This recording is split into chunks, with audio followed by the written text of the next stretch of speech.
Bloody Mary, Bloody Mary, Bloody Mary. Chant her name in front of a dark mirror and she will appear. It's the sleepover game we all feared as kids, and the one we all dared our friends to do. And we performed the ritual, hoping that Bloody Mary wouldn't appear and scratch our eyes out, or steal our soul, or drink our blood, or whatever else she does. The legend as we know it today is a mixture of actual history and other similar myths, so there are many versions of the story. Bloody Mary is real in some ways, so let's find out how real on this Spooktober episode of Snipe Hunt.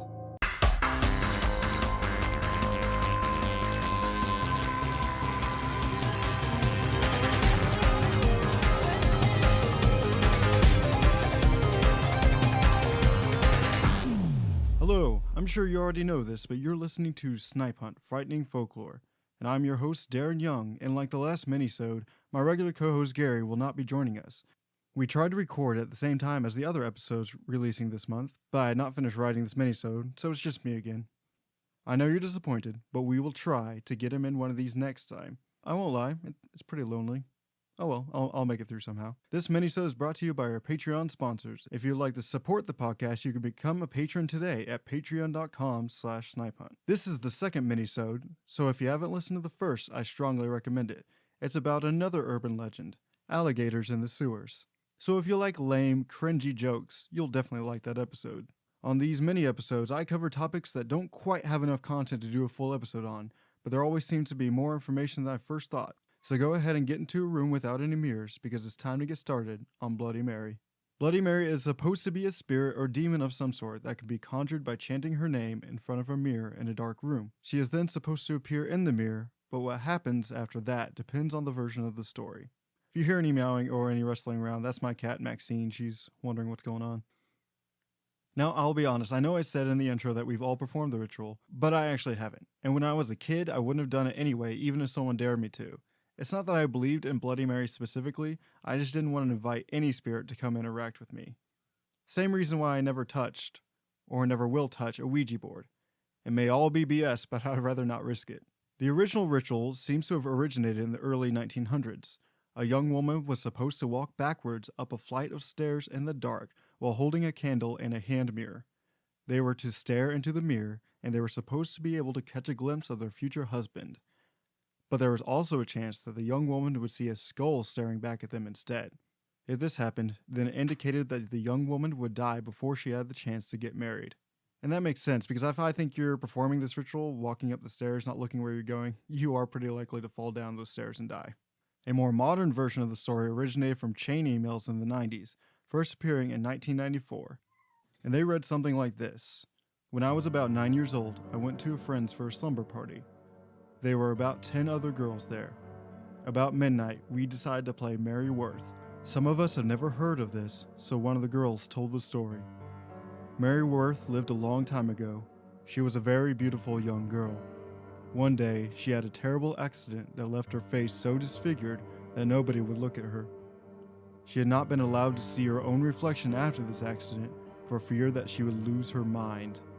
Before this, she had spent long hours admiring her beauty in her bedroom mirror. One night, after everyone had gone to bed, unable to fight the curiosity any longer, she crept into a room that had a mirror. As soon as she saw her face, she broke down into terrible screams and sobs. It was at this moment she was so heartbroken and wanted her old reflection back. She walked into the mirror to find it, vowing to disfigure anybody who came looking for her in the mirror. After hearing this story, which is told very scarily, we decided to turn out all the lights and try it.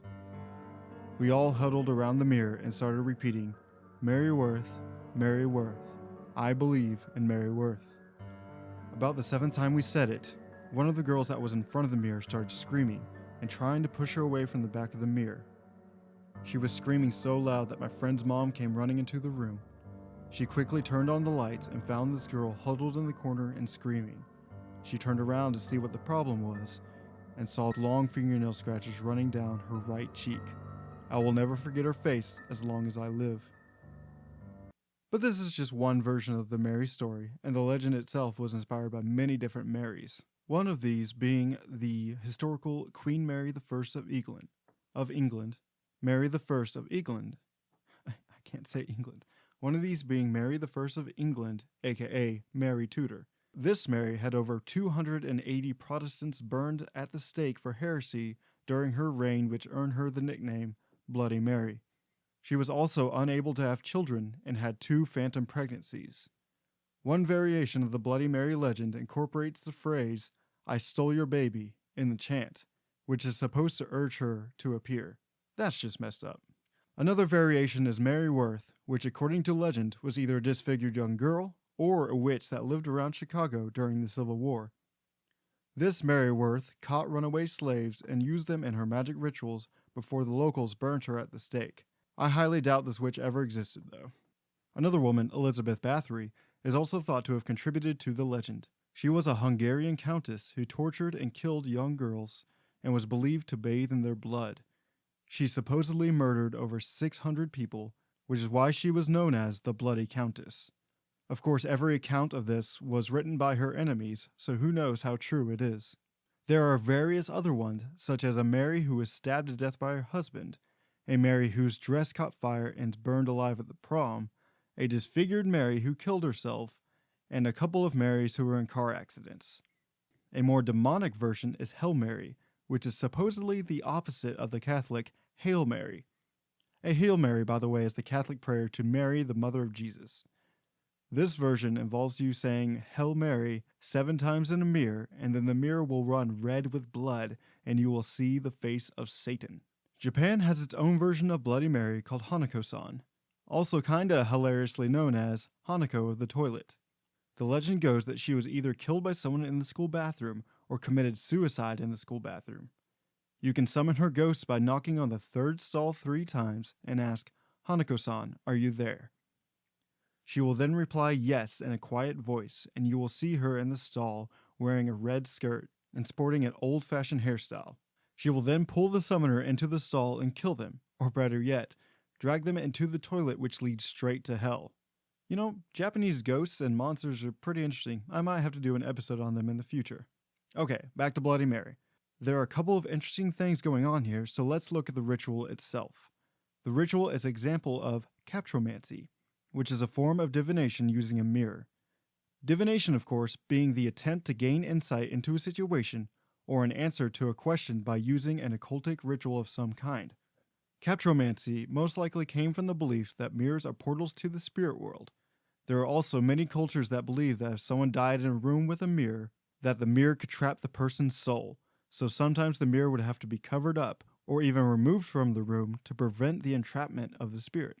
It seems like ever since mankind could first see its reflection, we have always been wary of something mimicking our image. It reminds me that people were terrified at the first recording of a human voice because it was believed that only things that had a soul were able to speak.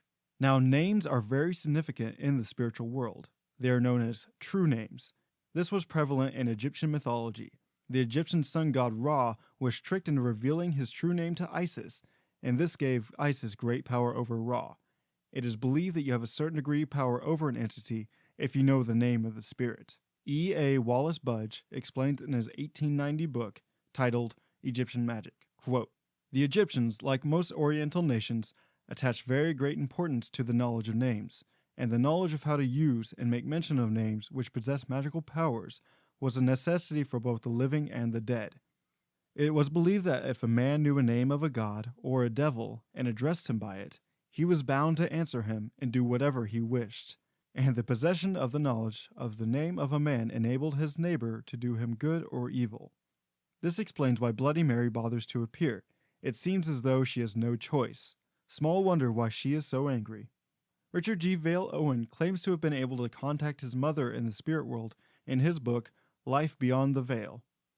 His mother's spirit tells Richard that there is a great deal in a name. Even in the mere repetition of some names, there is actual power, and sometimes peril. So this belief also adds to the Bloody Mary lore by stating that you have to say Mary's name 3, 7, or 13 times in order to get her to appear. So the ritual of conjuring Bloody Mary involves a lot of different occult beliefs, it seems. But are you really conjuring a spirit? Are you actually seeing Bloody Mary in the mirror? Well, a 2010 study was conducted by Italian psychologist Giovanni Caputo aimed to find out. He had 50 participants sit in front of a mirror in a dimly lit room and had them report what they saw. The results were quite interesting. Quote, at the end of a 10-minute session of mirror gazing, the participant was asked to write down what he or she saw in the mirror. The descriptions varied greatly across individuals and included A. Huge deformations of one's own face, reported by 66% of the 50 participants. B. A parent's face with traits changed, 18%, of whom 8% were still alive and 10% were deceased. C. An unknown person, 28%. D. An archetypal face, such as that of an old woman, a child, or a portrait of an ancestor, 28%. Or E. An animal face, such as that of a cat, pig, or lion, 18%. And F. Fantastical and monstrous beings, 48%. So a lot of these reported seeing fantastical and monstrous beings, and a good percentage saw an archetype of some sort, like an old woman, so that could explain Bloody Mary. So humans are adapted to recognize faces to identify other humans.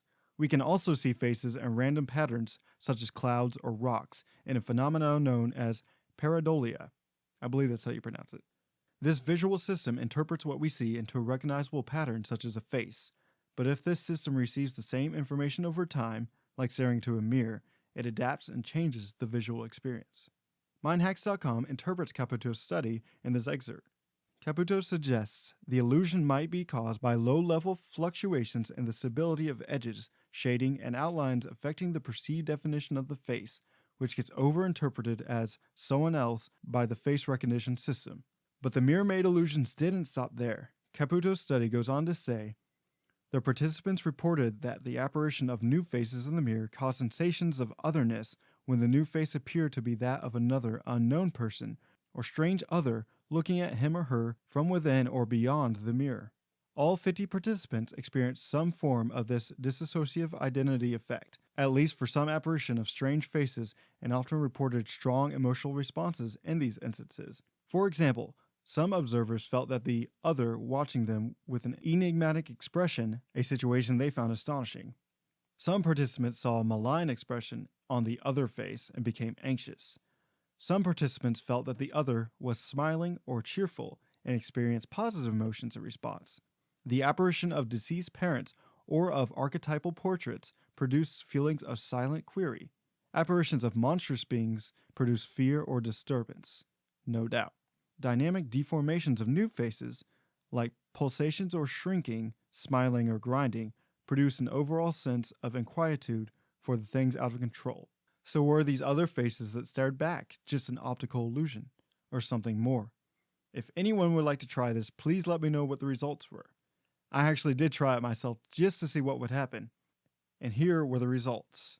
So I stared into a mirror in a dark room. I used a candle, for authenticity's sake. And I did see my face start to distort a bit. Like some parts of my face that started to expand and others shrunk. But they talk about in Caputo's study, this is what I experienced for sure. I felt like my reflection wasn't that of my own. It felt like something was looking back at me, something that wasn't me. And even it seemed to make slight movements that I didn't make, and it really freaked me out. So I didn't do it for 10 minutes. I did it for about 4 or 5, but that was enough for me. I got the result I needed.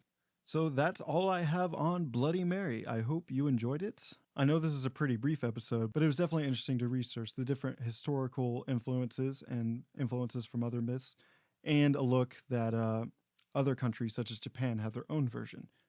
I did find a Russian version the mention of a Russian version of Bloody Mary called Queen of Spades, but I did some more research on that and I couldn't find anything, so who knows? If anyone knows what the Queen of Spades is in Russia, just let me know. So thank you again for listening to Snipe Hunt, and remember, you can support us at patreon.com/Snipe Hunt. I hope you have a happy Spooktober and a happier Halloween.